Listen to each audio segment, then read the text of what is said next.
గోల్మాల్ అయిపోయి ఓట్లు వేసినారు, ఇలా తలలు బాదుకుంటున్నారు, తిడుతున్నారు, భయంకరమైన తిడుతున్నారు. నిన్న నేను హైదరాబాద్ వస్తున్నాను. నిన్న నేను మా ఫామ్ నుంచి బయలుదేరి వస్తుంటే ఒక 10 చోట్ల ప్రామిస్ చెప్తున్నాను. 10 ప్లేసెస్లో పక్క పండు వచ్చుకో, కానీ కార్లో కూర్చుని 2 స్టీరింగ్ ఇచ్చిపెట్టి 2 చేతులు మీదకి పెట్టిండు. బాస్ మళ్ళీ మనం జల్దీ రావాలి, మనమే వస్తున్నాం, నెక్స్ట్ మనమే అని దుంకుతున్నాడు. ఆ మోటార్ బైక్స్ వేసేవాళ్ళు వాడు డుర్రమన్న పక్కన వచ్చి వాడు వచ్చి నెక్స్ట్ మనమే సార్ వచ్చేతను అంటారు పోతుండ్రు. హైదరాబాద్ సిటీలో అనేక ప్లేసెస్లో కనీసం ఒక 10-12 ప్లేసెస్లో అట్లా చెప్తున్నారు జనం. అది దేనికి సంకేతం? మీ మీద ప్రజలు విశ్వాసం కోల్పోతున్నారు రోజు రోజుకు, మీ చర్యల వల్ల, మీ పిచ్చి పనుల వల్ల.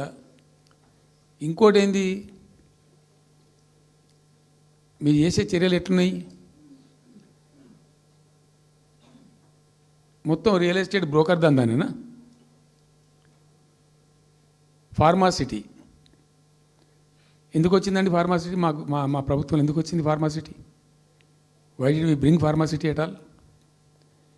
అనుకోకుండా కొన్ని ప్రాంతాలకు, కొన్ని రాష్ట్రాలకు కొన్ని సందర్భాలు కలిసి వస్తాయి. భారత ప్రభుత్వం ఆనాడు ఉన్నటువంటి నెహ్రూ గారి ప్రభుత్వంలో ఈ ఫిలకు వ్యాధి, కలరా వ్యాధి వ్యాపించి ప్రజలు ముబ్బడిగా చచ్చిపోయేది. ఎట్లా అంటే దీనికి ప్రాపర్ మెడికేర్ లేదు, ఎక్కడికక్కడ లోకలైజ్డ్ ప్రొడక్షన్స్ ఉండాలని చెప్పి ఐడిపిఎల్స్ అని పెట్టిండ్రు, కొన్ని కీలక రాష్ట్రాలలో పెట్టిండ్రు. అందులో మన అదృష్టంకు ఆ టైంలో హైదరాబాద్ కూడా ఐడిపిఎల్ వచ్చింది.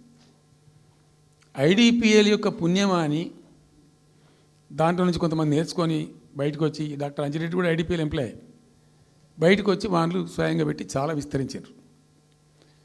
చాలా అంటే చాలా విస్తరించారు.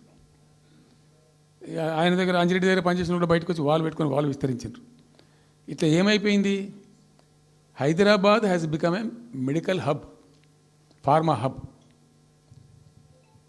ఒక ఆయన వచ్చి నాకు డబ్బులు బాగున్నాయి కాబట్టి నేను 10,000 కోట్లు పెట్టి పరిశ్రమ పెడతాను, నడవది, ఎడబడతా అంటే పెడతా అంటే దానికి ఎక్కువ కావాలి.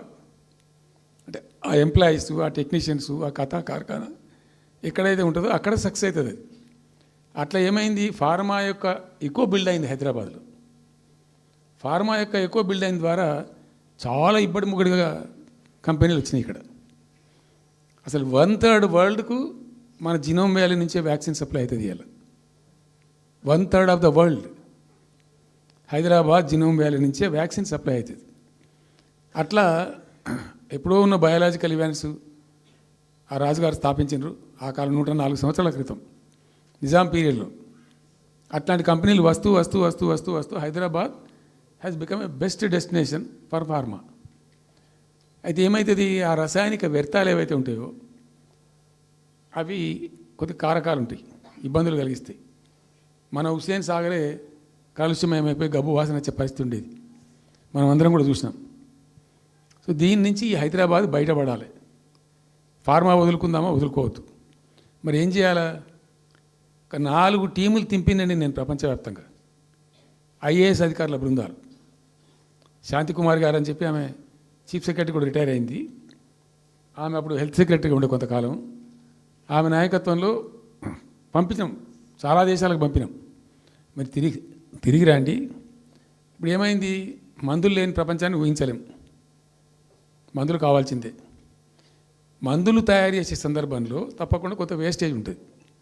ఆ వేస్టేజ్ని ఎట్లా మేనేజ్ చేయాలి అని దానికి తెలివి కావాలి.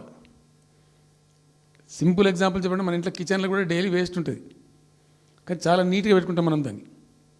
ఆ వేస్ట్ని డిస్పోజ్ చేస్తాం, కిచెన్లోనే ఉంచాం. ఉంచితే చచ్చిపోతాం కాబట్టి ఆ భయానికి క్లీన్ పెట్టుకుంటాం మన ఓన్ కిచెన్.